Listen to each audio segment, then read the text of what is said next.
Hello everyone, I am Anand और आज हम देखेंगे लीड कोड का सवाल। Check if word can be placed in a crossword. Okay, तो मोस्ट प्रोबेबली आपने क्रॉसवर्ड पहले भी फेस किया होगा। क्रॉसवर्ड क्या होता है कि एक मैट्रिक्स होता है।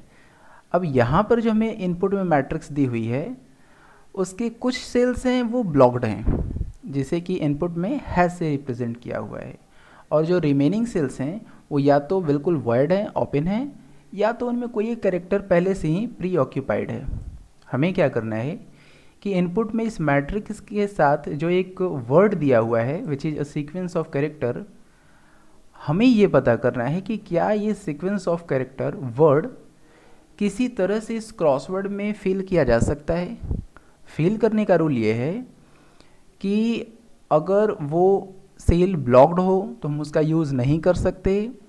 अगर उस सेल में कोई एक कैरेक्टर पहले से ही ऑक्यूपाइड है तो हमें उसे चेंज नहीं करना है, और अपने स्ट्रिंग को हम या तो हॉरिजॉन्टली या वर्टिकली प्लेस ऐसा करें कि जो ये इनिशियल लेटर है, कैरेक्टर है या लास्ट कैरेक्टर है, उसके पहले या बाद में जो कोई ओपन सेल नहीं हो, यानी कि वो ब्लॉक्ड हो, या तो एक हैश से ब्लॉक्ड हो या तो वो बॉर्डर बनाता हो मैट्रिक्स का। इसमें अगर हम हॉरिजॉन्टली देखें तो सिर्फ हम एक कैरेक्टर वाले स्ट्रिंग को फील कर सकते हैं, इसमें दो कैरेक्टर वाले को और इसमें दो कैरेक्टर को। लेकिन अगर तीन, इस एग्जांपल में हमें तीन कैरेक्टर का दिया हुआ है तो सिर्फ एक पॉसिबिलिटी बनती है, वो वर्टिकली। ओके, अच्छा, एक लिबर्टी और दी हुई है कि हम अपने स्ट्रिंग को रिवर्स करके भी, यानी ये वर्टिकली अप टू डाउन हो या डाउन टू अप हो,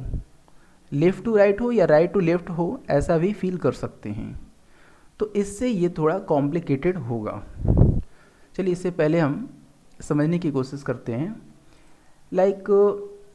मान लो मेरा ये इनपुट मैट्रिक्स है, इसमें कुछ जो हैश वाले वैल्यूज जो कंटेन करते हैं सेल, वो तो ब्लॉक्ड हैं, उसे हम यूज़ नहीं कर सकते। जो ओपन है तो उसका यूज़ हम कर सकते हैं, और अगर उसमें कैरेक्टर दिया हुआ है तो वो कैरेक्टर मेरे इनपुट स्ट्रिंग में कंटेनिंग होना चाहिए। एग्जांपल, अगर आई जे की हमें फाइंड करनी हो तो अब ये वाला जो है इसमें तो हम नहीं डाल सकते क्योंकि इसकी लेंथ ही है 4। तो अगर हम आई जे के अगर इसमें फिल कर दें तो ये अलाउड नहीं है, क्योंकि आपका जो क्लोजिंग लेटर है उसके बाद या तो ये हैश से ब्लॉक्ड होना चाहिए या तो मैट्रिक्स का बॉर्डर बनाता हो। हमें ये पैक करना है, राइट? तो इसका यूज़ हम नहीं कर सकते। ओके, इसी तरह से अगर इसका यूज़ करना चाहें तो ये तो सी कंटेन कर रहा है, इसे हम चेंज नहीं कर सकते।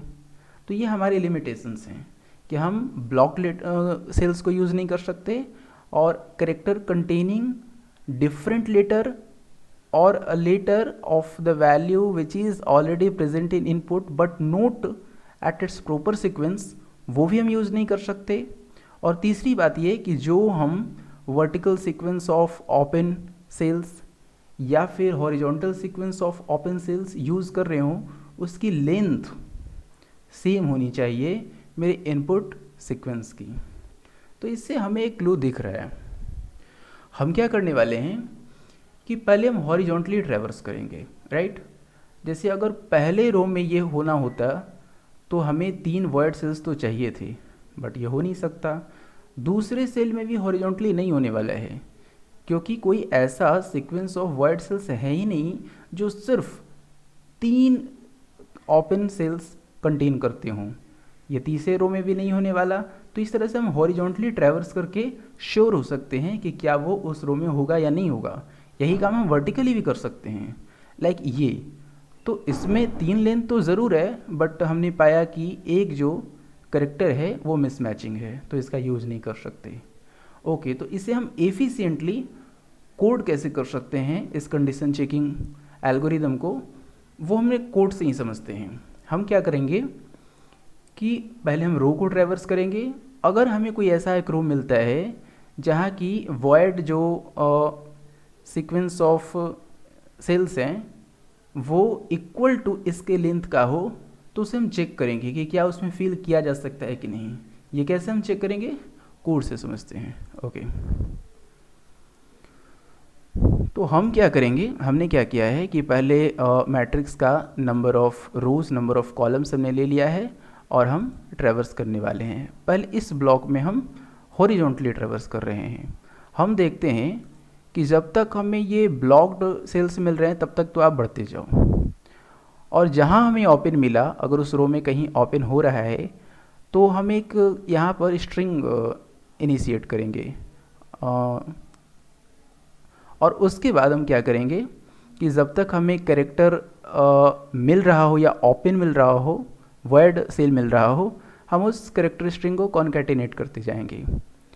अभी क्या हुआ कि एक ओपन, लाइक अगर हम देखें कि इसमें अगर हम ट्रेवर्स कर रहे हो तो यहाँ से हमने एक करंट स्ट्रिंग को कॉन्कैटिनेट किया है which is containing 3 space and 1G। अब इसे हम चेक करेंगे 3 स्पेस एंड 1G को एक फंक्शन में कि क्या वो IJ के बराबर है।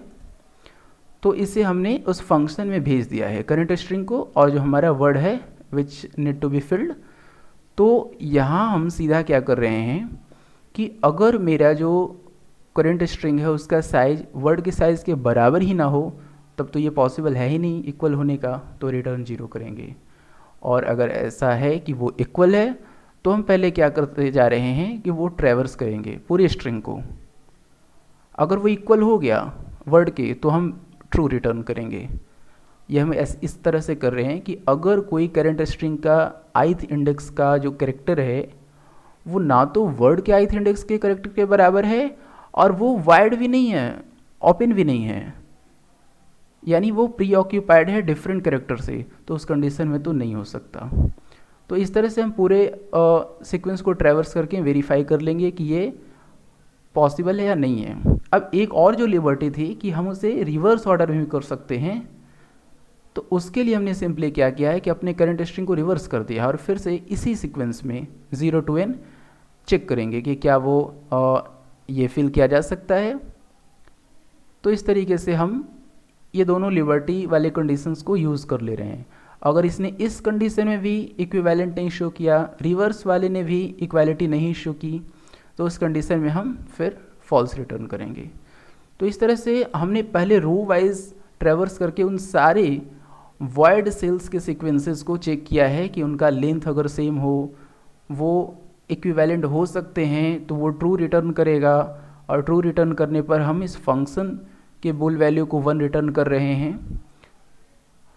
और फिर यही काम हम वर्टिकली भी करने वाले हैं। यहाँ हम 0 to m करस्पॉन्डिंग टू हर column from 0 to n traverse करेंगे। अगर हमें कहीं भी मिलता है open sequence of words, word cells, तो फिर उसको हम चेक करेंगे। करंट स्ट्रिंग में उसे कॉन्कैटिनेट कर लिया है जो कंटेनिंग है मैट्रिक्स में, और उसे हम फिर इस फंक्शन में चेक करेंगे कि जो करंट स्ट्रिंग अभी जनरेट हुआ क्या उसका लेंथ बराबर है, क्या वो इक्विवेलेंट हो सकता है। इक्विवेलेंट का मतलब यही कि अगर कैरेक्टर कंटेनिंग है तो वो इक्वल हो उस सीक्वेंस पर, और नहीं कंटेन कर रहा हो तब तो हम उसे फिल कर ही सकते हैं विच इज़ अलाउड। तो इस तरीके से आप अगर गौर करें तो हम पहले हॉरिजॉन्टली और फिर वर्टिकली हर पॉसिबिलिटीज़ को हमने चेक कर लिया है, और इसके बाद भी अगर कहीं रिटर्न इसने नहीं किया, इसका मतलब है कि कोई पॉसिबिलिटी नहीं थी, तो हम फॉल्स रिटर्न करेंगे। तो इसे हम सबमिट करते हैं और ये एक्सेप्टेड है। सो अगर इसकी कॉम्प्लेक्सिटी देखें तो 292 millisecond which is close to 90%। So काफ़ी एफिशिएंट भी कहा जा सकता है हमारा code. So thank you for watching this video and I request you that अगर आपको popular platforms like CodeChef, LeetCode, AtCoder, Codeforces के प्रोग्रामिंग क्वेश्चंस का अगर हिंदी में सॉल्यूशन और एक्सप्लेनेशन चाहिए तो please consider subscribing this channel. Thank you again so much for watching this video. Thank you so much.